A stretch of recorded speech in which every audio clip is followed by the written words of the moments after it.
last lessons that we did. And that can apply, say, to pears are wonderful to draw. And it applies the same lesson as the tone ball. And you can see with the light, the highlight on it and the core shadow. A tone ball would start, a pear would start like this. You just draw your invisible circle slowly. I always kind of start off fast, but then you have to slow down. You slow down. I should use a darker pencil so you can see it. I draw my circle. I keep it light because this is not an apple. I'm drawing a pear, and I would draw a little circle on top. Can you see that? For a pear, you want to make sure you get a little bit of shape to it, but it's just a circle like a snowman on top of a circle. See that? And it would have a stem probably, and you would decide where your light's going to come in, where your highlights would be. Can you see those? I'm going to draw them darker than normal so you can see them. And then the core shadow.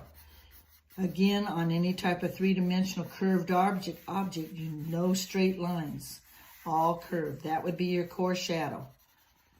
And you would play with that core shadow and build it up with layers. And then your cast shadow would come down there, and maybe down there, sitting on the table. And because it's a pear, it's going to have a different shape than just a circle. So, and it would be dark underneath. I'm drawing this very fast. I'm using a little more pressure rather than layering. But it would be dark. The cast shadow would gradually get lighter.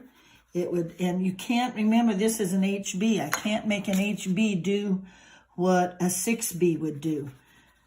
I'd be getting a shine. Remember, you don't want shine in your pencil drawings. You want it all to just look like normal graphite. And that would give you a nice, and the cast shadow would lighten up on the edges because it's getting out here with more and more light beginning to reflect on it.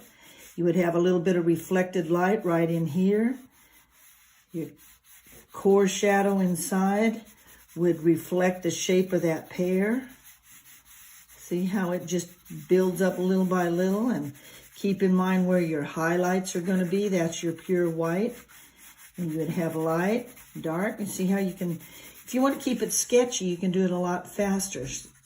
But if you want it super realistic, then you want to draw more slowly. On the back side, you can have a darker line.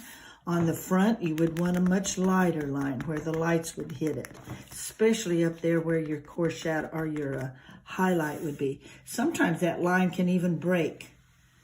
It doesn't even need to be there all the way. So anyway, nice little dark up in the top, little speckles on a pear.